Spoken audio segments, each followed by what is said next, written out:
Hello and welcome to Searching for Service, brought to you by Rotary District 5950 and 5960. I'm Kelly Kirk. And I'm Joe Kirk. And before we dive into who our guest is for today, Joe's going to remind us of our show's purpose. Our show's purpose is exactly what the title, implies, is we're supposed to help people that are searching for service. And so we really appeal to both Rotarians and non-Rotarians by having amazing guests on that really explore different types of service opportunities, experiences, and things that they've done. And hopefully it empowers our Rotarians and non-Rotarians to get into service. Good job. Thank you. Nice work.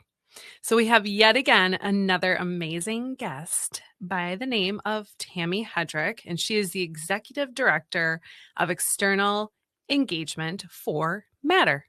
Welcome, Tammy. Thank you. So happy to be here. Tammy, before we get into you, do you mind actually just explaining to our listeners what Matter is really quick? Yeah. Because I think that always helps too. Yes. So they don't have to wait till segment Sure. two. Like, Yeah. what is this place? Yeah.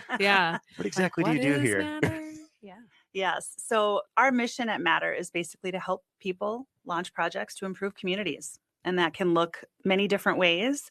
But in its simplest form is we believe that people's ideas and actions can change the world. And so we try to partner with people, companies, organizations to improve communities all over the world. Oh, sounds very much in line with, the core values of Rotary. So that's why really Rotary cool. supports it so much. Yeah. Yes. And that's why Matter has many members that are Rotarians and love to be a part of the organization. And I'm really grateful to be here today. Very, very cool. Thank you for sharing that with our listeners. For this first segment, we really like to get to know you as our guest, though. So let's start off with this question. Where are you from?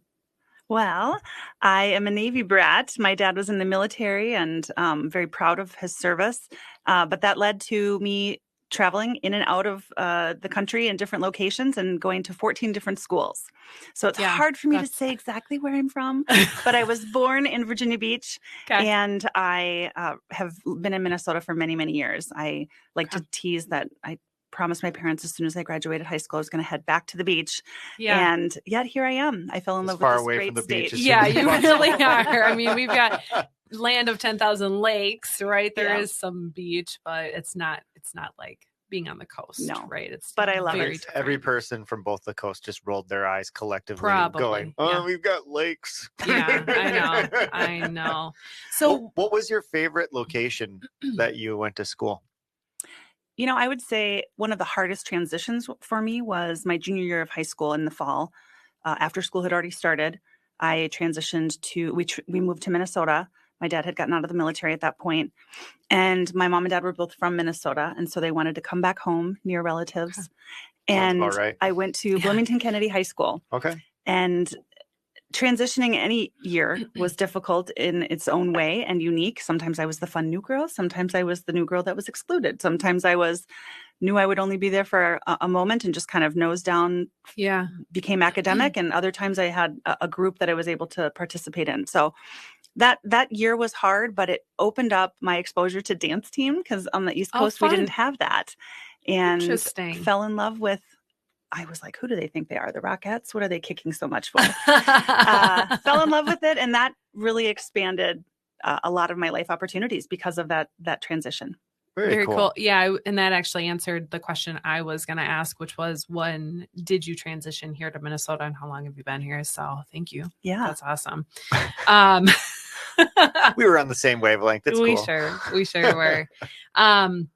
Now, how did you get involved in Matter, and how long have you been with Matter? Yes, it's an interesting story because I transitioned throughout my career in different roles that I had, and the transition before coming to Matter full time was that I worked for the Minnesota Vikings.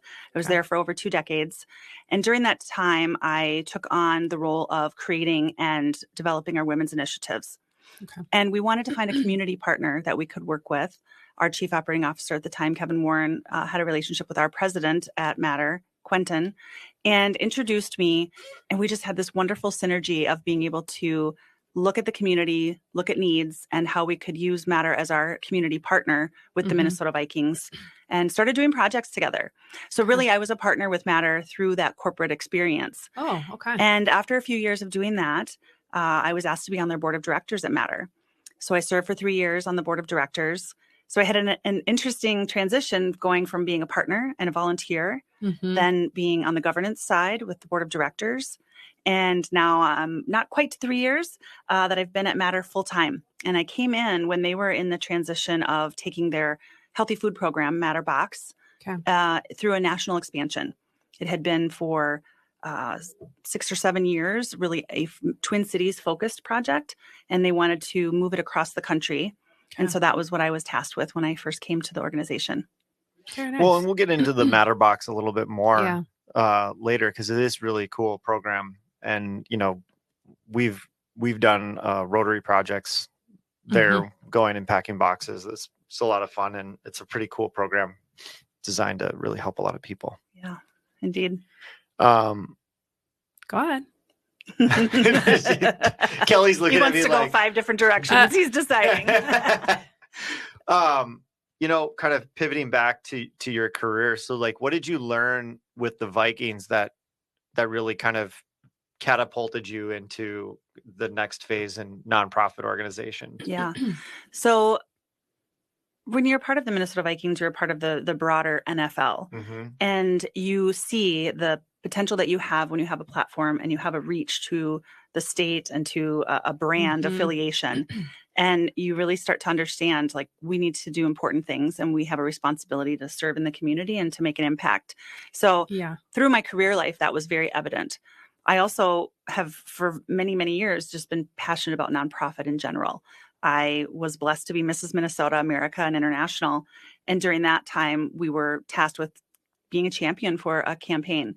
And so I dove very deeply in with 10 years with the American Heart Association. I currently serve on the board of directors at the Susan G. Komen, Minnesota locations, and was always volunteering. Even though we were partnering with Matter, I was also volunteering for the work that they're doing. So I personally have seen the importance of giving back to your community, using your God-given talents to serve, and trying to make an impact wherever you possibly can, because there's always a need. Let's go back to the lead here. And you were Mrs. Minnesota, Miss Minnesota, or Mrs. Minnesota? I was Mrs. Minnesota. Okay. I waited till I was married. Nice. And so I was in 2003, Mrs. Minnesota America, was blessed to go to Hawaii for 2 weeks and be in the Mrs. America televised broadcast. And in fact, it was 20 years ago this week. They're having the Mrs. America pageant this week. Yeah. And then in 2009, I waited till I was married to start doing pageants. So I decided that was fun. Let's do it again. And I ran for Mrs. Minnesota International. And was blessed to go to the international competition and place in the top 10 there again. So look at you. It was quite an experience. And interestingly enough, it gave me this opportunity to expand my network across the country. Sure. Because I met so many amazing, like-minded women that were wanting to serve. And I think that's part of, like, that component of pageantry, if you will, that people don't see, right? You know, they see the beautification of everything versus the fact that there is all of the stuff that really is going on in the background. My grandma used to take me to pageants. So I saw the other side of it too. Like many things, there's negative stereotypes with anything that you can associate. Totally. But for me, truly, the process of being in the pageant was what I missed the most. You know, giving up the title or the crown was not a big deal to me. It was having the opportunity. When I was Mrs. Minnesota America, I did over 100 events for the American Heart Association in 1 year. That was my goal, because that was the most that anybody had done. So I was like, I'm going to do 101. And so I, not that I'm competitive. It's coming out. And so I wanted to make sure that I used that opportunity and that title to make the biggest impact I could. And for me, that was the quantity of ways to go out and speak and share a message. And that was the process and part of the pageantry that I missed the most was. But I've been able to fulfill that in other ways. It planted a seed in me. Yeah. Well, I mean, kind of to pivot back to the service, do you remember a service project that you've done that's really stuck out to you, that you've been part of? Well, I'm gonna go to Matter because I've had the blessing to see a lot of those service projects grow, and we started at training camp with the Minnesota Vikings and did a food packing event. Mhm. And during that time, we actually did canned meals so we could have a full meal for a family of 4 to 8 people, and hauling those boxes and being out in the training camp, hot sweat, everybody, but seeing the fans out there to celebrate the Vikings, but willing to stop and pause because they saw that this was going to make an impact. And it blew our mind with how much we were able to accomplish in a short amount of time. Yeah. With that many people coming through and being willing to just donate their time for a minute. Yeah. That's really cool. It is incredible when you rally the troops, Mhm. so to speak, and how quickly you can get through components of that. Teamwork giving. makes the dream work. Teamwork it does. Light hands or many hands makes light work. Is there Yes. something like that? Yep. Yeah. Nailed it. Let's cliche it up here. Let's keep Yeah. going. So we have about a minute left. Let's share with our listeners, where are you living now? Family, I want to share just a little bit about that too. Yeah. So I'm in Lakeville, Minnesota. Okay. We've been there about 6 years.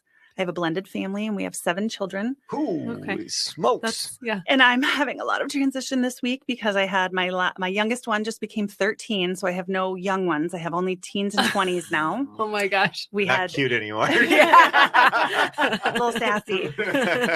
And then I had my oldest is a senior in college in Duluth. And then we had 2 that graduated high school this year. Wow. And so one just left for Columbia in Chicago. Oh my and gosh. So we packed her up this past week, or she packed up. She was on Peace a out. mission. I'm outta She was here. on a mission. It's like, see you later. And just came from the Lakeville North football game last night where we had a victory. And so I have a junior playing on the football team there, My gosh. and 2 other ones that are active in high school. And it's busy, but it's so fun. Yeah, That's And awesome. then, you're super busy. my fearless partner is my husband, who is a sergeant in the police department. Holy my smokes. goodness. Well, thank you for sharing that. Yeah, we're So excited to hear more. we'll in our next segment, we'll talk about Matter. a Yes, little let's bit more. go. As a reminder, you are listening to Searching for Service. I'm Kelly Kirk. And I'm Joe Kirk. And I'm Tammy Headrick.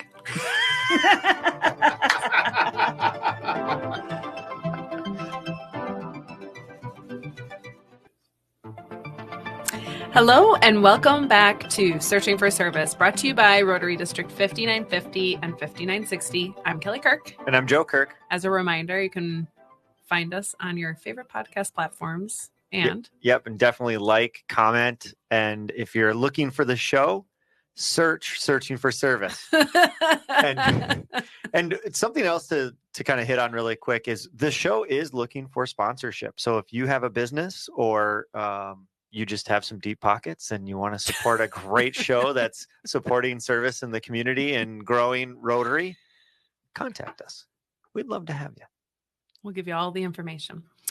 If you are tuning in for the first time, we have Tammy Headrick on, who is the Executive Director of External Engagement for Matter. And for this segment, we're going to talk a little bit more in depth about what Matter is. So we gave kind of a preview of that in that first segment, but really an opportunity to get to know you a little bit more.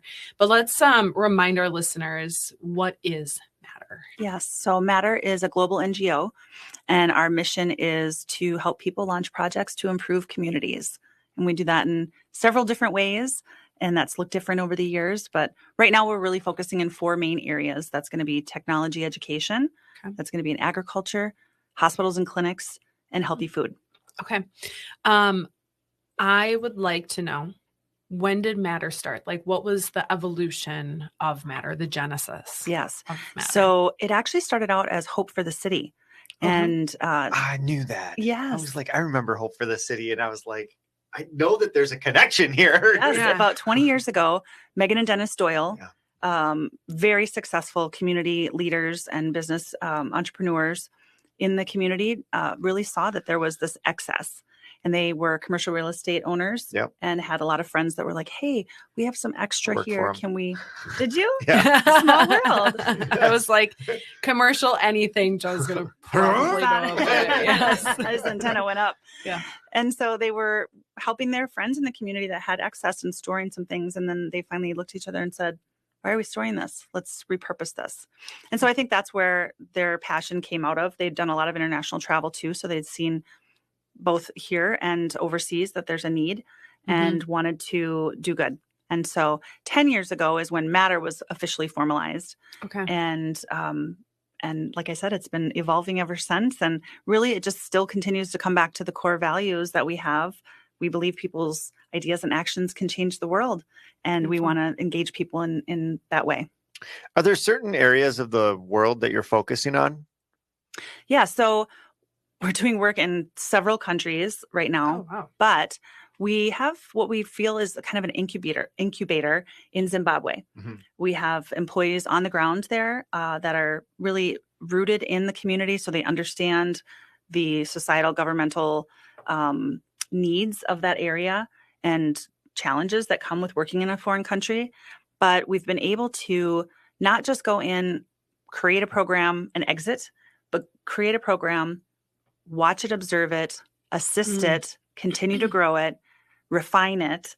And we're just using that community as an opportunity to show when you really have deep rooted, you're just deeply rooted in the community, you can more broadly make an impact versus just come in kind of a one-hit wonder. Okay. And so we in the future, we'll plan to continue to do that and maybe reinstitute that same type of philosophy in a new community. But right now, that's our focus. Okay. Can you talk a little bit more about what specifically you're doing in that community? What's the name of the community? I can't remember the specific. It's located. I might be misremembering this. It's located in a non, it's not owned, so you can't build any permanent structures. So it's like a little bit like a refugee camp where nothing can be permanent. So we have been making headway there. So in different communities in Zimbabwe, one focus is in Victoria Falls. And that is one of the 7 wonders of the world. So it's wonderful because we are able to use our impact trips to bring people there because they want to go there anyways. But then we're able to take them outside of that Victoria Falls area to the surrounding communities and villages and show some of the other work that we're doing and the projects that are happening. I'll give you a couple of examples. So in conjunction with our agriculture program, we've planted over 75,000 chaya trees. That was exported from Latin America over to Africa, a plant that was brought in because of its ease in growing in difficult and challenging areas with climate, but can grow very quickly and spread very fast. And it has a nutritional component that can then supplement and add to the diet of the existing food elements that are there. And so with planting those 75,000 trees, now we've been able to bring in women and create these co-ops where they can come in, take cuttings, learn how to cook with it, take it back to their villages, plant it, spread it, and continue. Now we're in the fall going to be opening the grand opening for a drying center where these women can then come and sell back their chaya leaves. We can have those dried, and we're working on an exporting system so that they can create this enterprise of financial stability. So it's supporting nutrition, it's creating revenue for them, it's creating an opportunity and expansion to the community.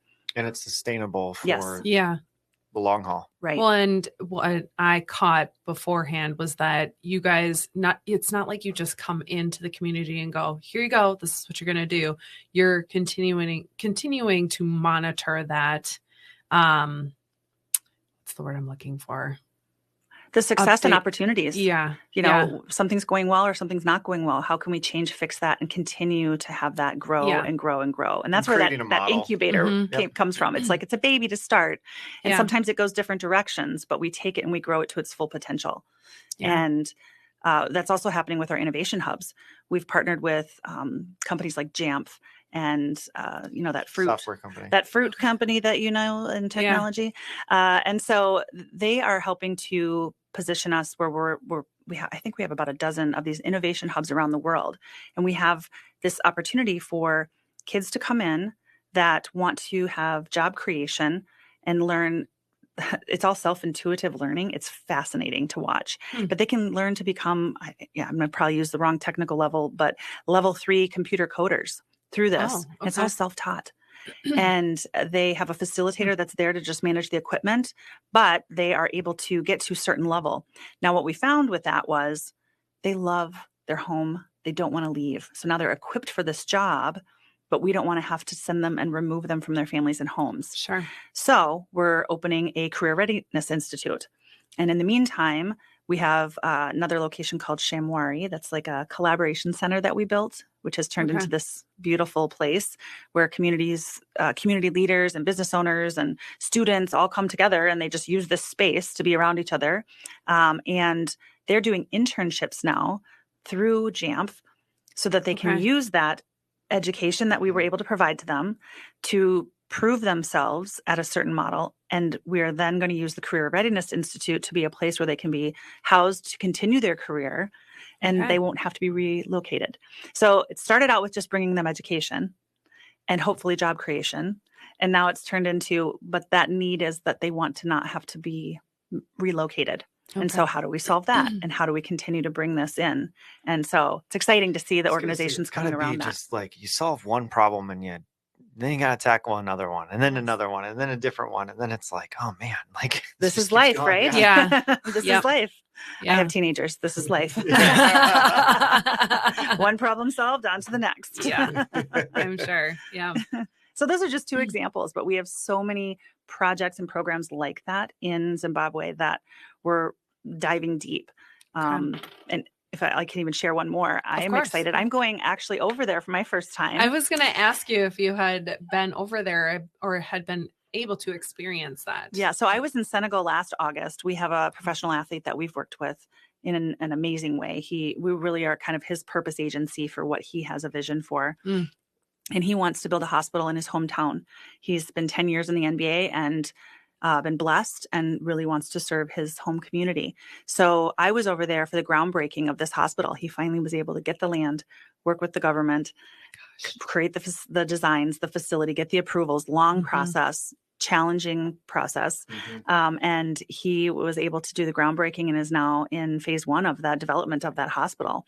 And so, yeah, that was a wonderful experience. So now this year in the end of October, I'm going to be headed over to Zimbabwe so I can lay hands on all these projects that I see the videos and pictures and hear my staff that I work side by side with that have been there really working on it. So I can't wait. You're going to actually be in the quote unquote trenches and be able to experience what you are continuously talking about and advocating for. Right. So see some of the results really cool. of the service that people are doing.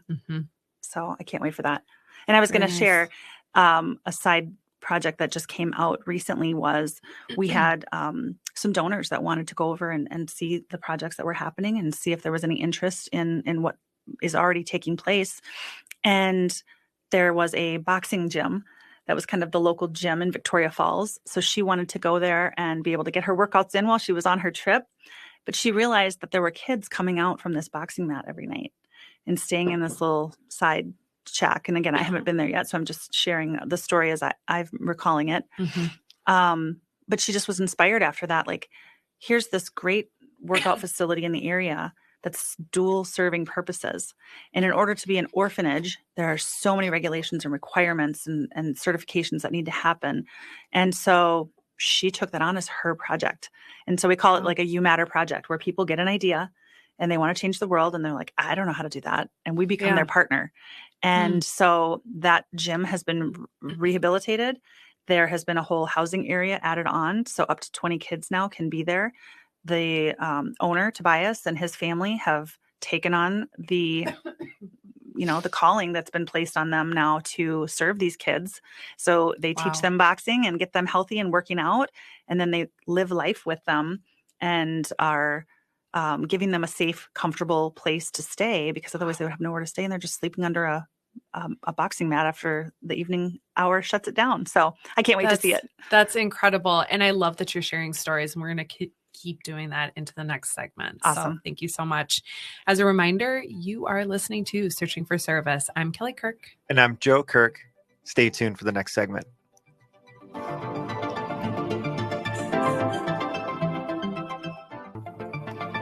Hello and welcome back to Searching for Service, brought to you by Rotary District 5950 and 5960. I'm Kelly Kirk. And I'm Joe Kirk. As a reminder, you can find us on your favorite podcast platforms and Like, comment, share it. gold stars. And we do like 5-star reviews. Lots of those, please. Who doesn't? All love you a have to gold do is star? just look up Searching for Service on your platforms. Nice job, Joe. I love it. We celebrate when we just do anything right. Yes. It's really, really great.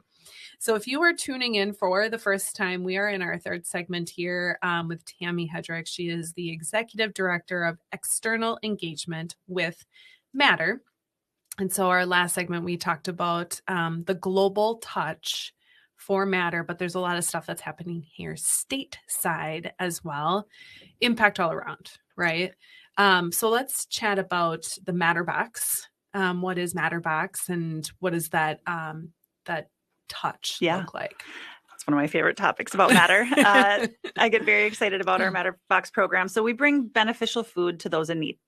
And really, we're not solving world hunger. We're bringing immediacy to situations where there is a need. And for me, one of the things that I thought was so fascinating about Matterbox was it wasn't just bring some food together, let's push it out. There was a lot of research, a lot of professionals that came together to say, okay, what would the healthy food combination be? We need a complex carbohydrate. We need a fruit or fruit and vegetable. We need something that's going to be a protein source. We have allergies to be concerned about. We have approvals for school districts. We have all of these things. What's the caloric content? And so we are trying to really bring together beneficial food in a way that's as healthy as we can, and then bring it to those communities that are local and now national that are in need for food. We began in more of the meal component. I mentioned that before, where we had canned goods, and what we found was, number one, that's so impactful, and we still are doing that, but it was one meal and one family. They needed to be able to have the cooking materials. They needed to have access. And we found that we were getting more and more requests from our recipients that are focused on that immediacy, not preparing the meal, just having the food and being able to benefit somebody. So that's where the snack pack came in. And our snack pack is those items that I just mentioned to you, those 3 food items. And we use this as an employee engagement opportunity for support, whether it's families, companies, teams, organizations, associations.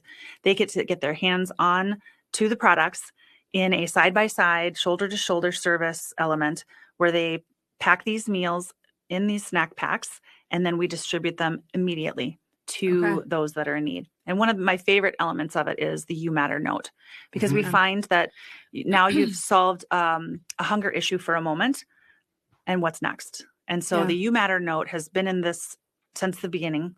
It's a staple. It's something that people really know with Matter is we want all of the volunteers that engage with the Matterbox program to take a moment to be thoughtful and write an inspiring note to the person so that they realize somebody packed this for me and we're thinking of me. Yeah. They wrote a note, and I'll speak to our recipients. We just had an event we did with the Minnesota Twins. They came together with their employees, some of the players, coaches, some of their families, and packed a tremendous amount of snack packs.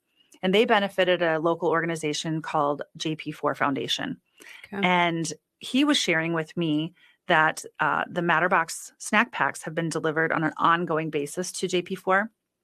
And their model was to bring these kids together initially for baseball. But then they found, similar to what we find when we really dig into a community, that was an accessible point for them. But then they found they needed more. They needed some mentoring. They needed to have food provision. They needed other things. And so now that's what they have evolved into doing. And so we support them by donating the food that we are packing with our corporate organizations to them so that they can provide them to their athletes and participants. But he mentioned a story about one little boy who comes in, has a little like fanny pack thing, and he has all of the You Matter notes that he has received. So he can pull these out and he can be inspired and he can look back. And just got chills. You know, it brought me to tears when he was telling me this story. And he's like, so you just need to realize as a recipient, the impact that those notes are making, because the food is great and it's needed. But those notes are continuing to give an impact beyond. So it's pretty cool. You keep looking at me like you're waiting for the tears. Are you gonna cry? That's really sweet. And I mean, that just goes to show how much of an impact it actually has. But we were just talking about the impact of handwritten notes, right? And this can go across many industries, but I love hearing that as like, hey, this is just an added touch, but realize how important this actually is for the person who's How was receiving. it determined? Like, I assume that the note wasn't in like the first generations necessarily. Like, who came up with the idea of adding the note? Yeah, our brilliant brand strategist, Joe Newhouse, came up with that idea and has included that, I think, from the beginning. I obviously haven't been here since the beginning of Matterbucks, but I think it has been there since the beginning. And somehow there was an inspiration to make sure that note was included in those meals, to make sure that people know. And our message really is on those notes: you matter. And we want the kids and the recipients of these snack packs to know that they matter. I'm going to wager a guess, because this has to be it. It has to be like they received notes from their parents when they had lunches. Yeah, and then maybe that's how it. Yeah, I'm gonna wager a guess that was it. Well, if anybody out there knows, you can ask Joan. Yeah, that's really cool. I am curious. How does Matter decide like who receives? Yeah.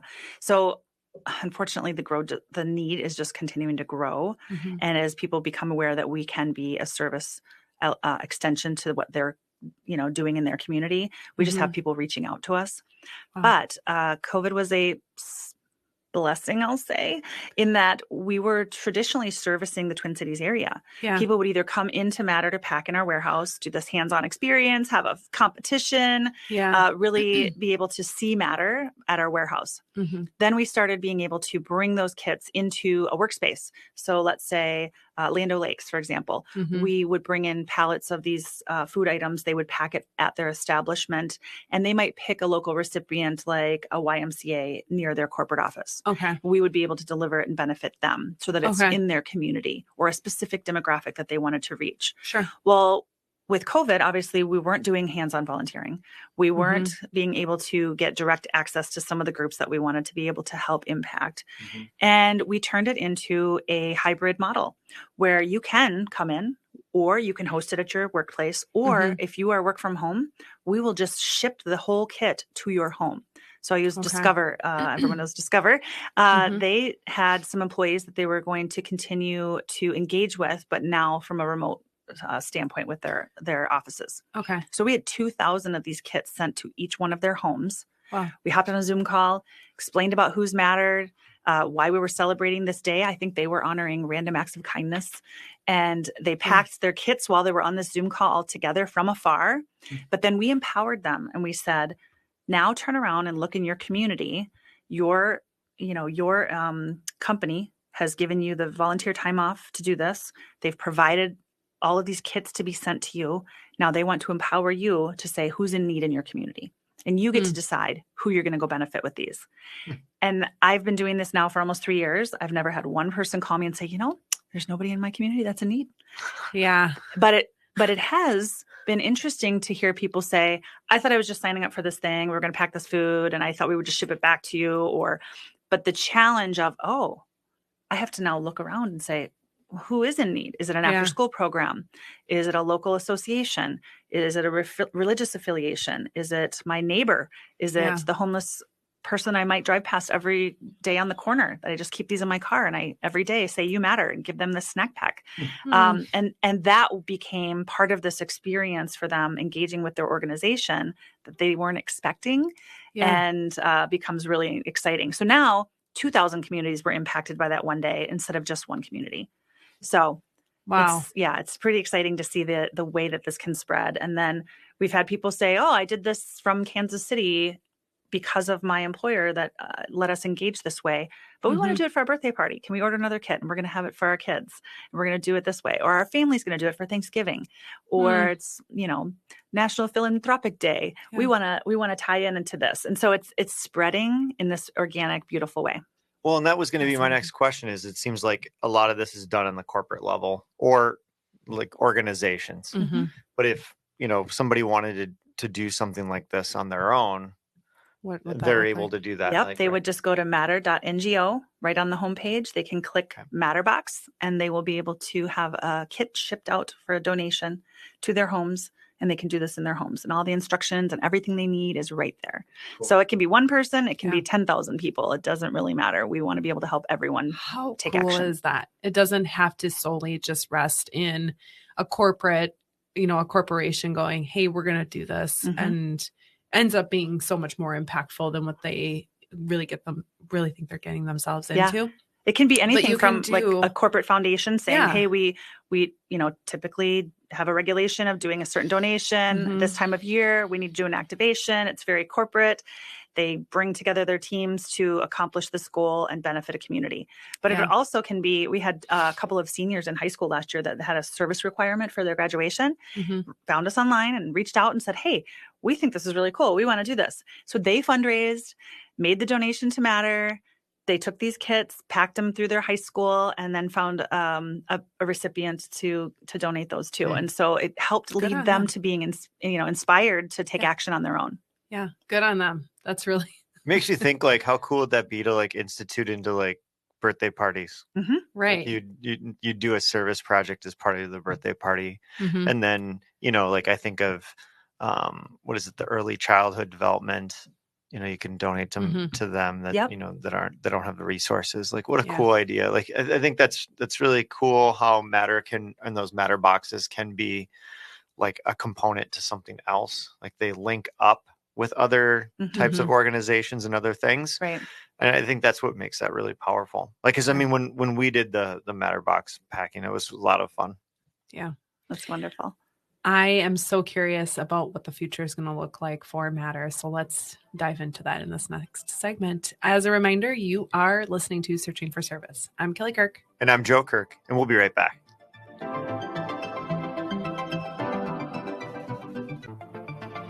Hello and welcome back to Searching for Service, brought to you by Rotary District 5950 and 5960. I'm Kelly Kirk.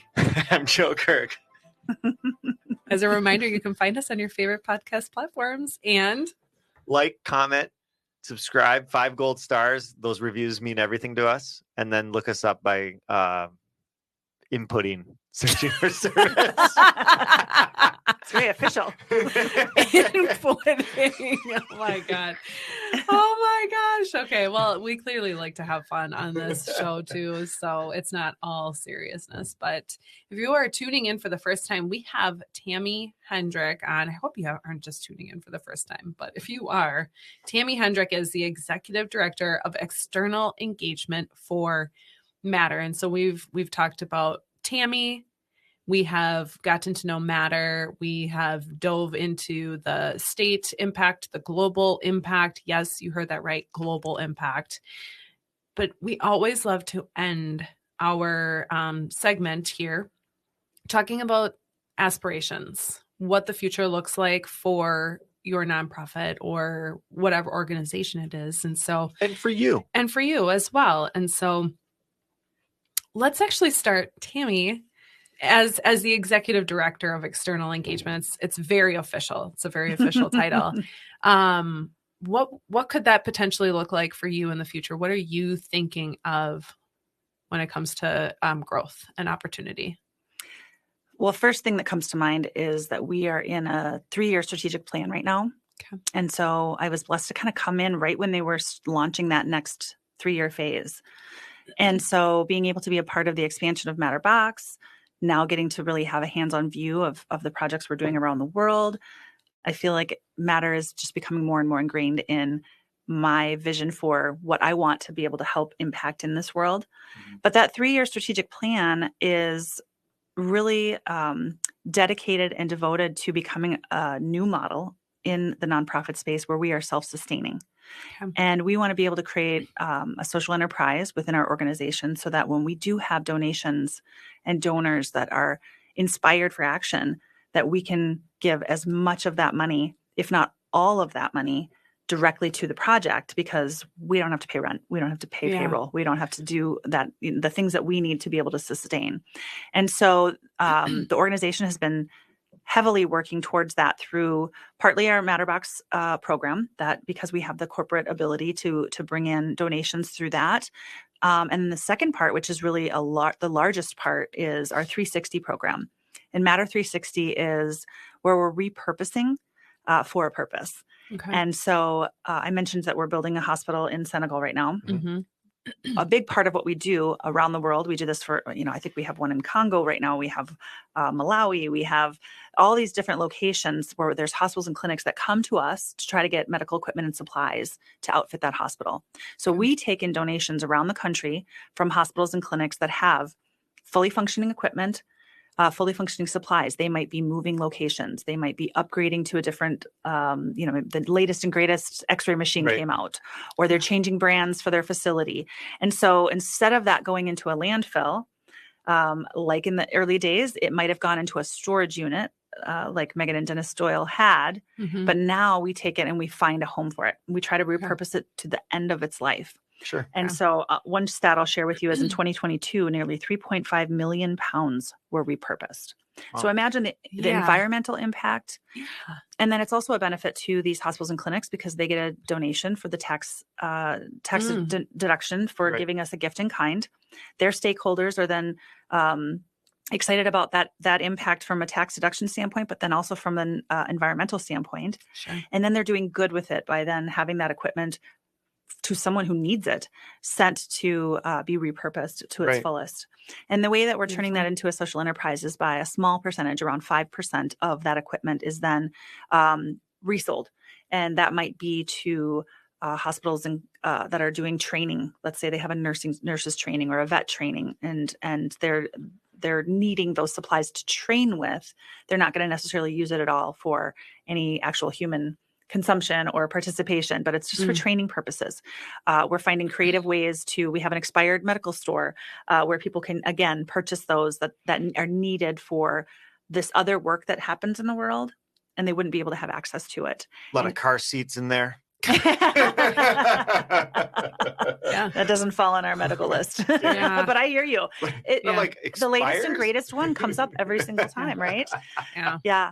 And so really we're trying to continue to use up to 94% of anything that comes in. Sure. A small percentage obviously will end up having to be waste. And even then we have other nonprofit partners that might not have it on a list for need in a hospital or clinic that we're servicing, or a resale purpose that we have a relationship with. But what we can do is then we can pass it on to that nonprofit, and then they can reuse it until truly it's gotten to the point where it now has to be trash. And we even have this cool thing now where we have, I think it's called Smash Trash, and they come out and it almost looks like a giant roller, and they will roll our trash bins down to the pot, final possible moment before it's hauled away, because we're trying to find every way that we can to repurpose, but also just be environmentally conscious. Sure. And so I'm excited about the future of that and what that's going to look like. And we continue to find ways to partner across the country.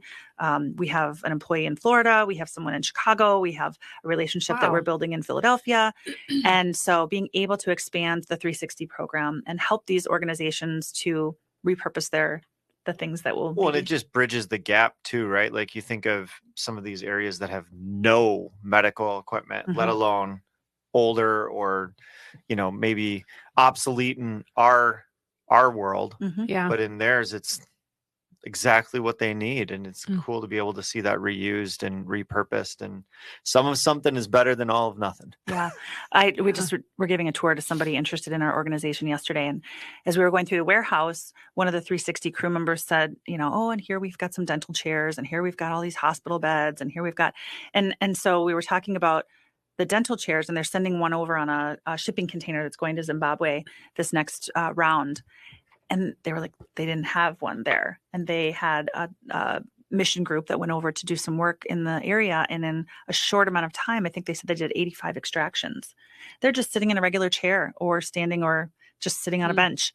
And so just a simple dental chair to see the impact that can have.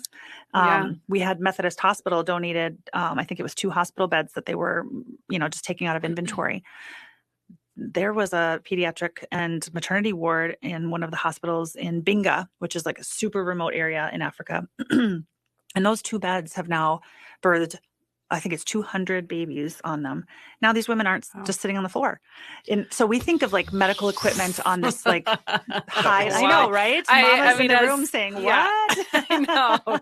Having just gone through that, I'm like, no way. Think No about the dads way. can't complain now. Yes. I'm on the floor too. Well, it just, I mean, it really goes to show the privilege that we Yeah. have, and That definitely How- is a thing that we come to almost in every single show is we're just like, holy smokes, are we lucky? Blessed beyond. blessed. Yes. Yeah, I think blessed is probably Birth a lottery. really- yeah. Yep. Yeah. So let's talk about you. What do you have any aspirations for yourself? Where are you going? Is there a Mrs. pageant in the future? I think those days are gone. Why though? I don't think so. No, I don't think so. I'm hoping to be 50 and fab. I'm turning 50 at Christmas this year. And you are 50 and fab for sure. Oh, thank 50 you. and fab for sure. Bless you. Thanks. Yeah, I think top of my mind is always my family. You know, so if I had a number one aspiration, it's that I have healthy, happy children and that are prospering and that are contributing to society in a meaningful way, and that they are equipped to go out into the world and do that. That I have a strong marriage, and as we head into retirement, we still really like each other and want to hang out. Yeah. Maybe some grandbabies. Maybe some grandbabies. That would be so great. I actually was driving yesterday. I saw someone's license plate. It said some like grandmama or something like that. And I was like, I wonder what my kids are going to call me. And I thought, how about Grammy? Like Grammy Tammy? Like Grammy Tammy. That's so good. I love it. But that's a little ways off. So, Yeah. So of course I still have professional aspirations, but I feel like digging my roots deep in and figuring out how to make the deepest impact is really important to me right now. Okay. I like to be loyal. I have, a lot of the organizations I've been with, I was with for 5, 6, 12, 24 years. And it sounds like you stay connected with them too. Like that's the other piece is, even though you're with Matter now, it sounds like you're still involved with the Vikings, and like that's really cool. I've seen front row season tickets. I bought a seat license when the stadium was built. And so we like to and let our family and friends enjoy those seats, and sometimes we'll sell a few on the.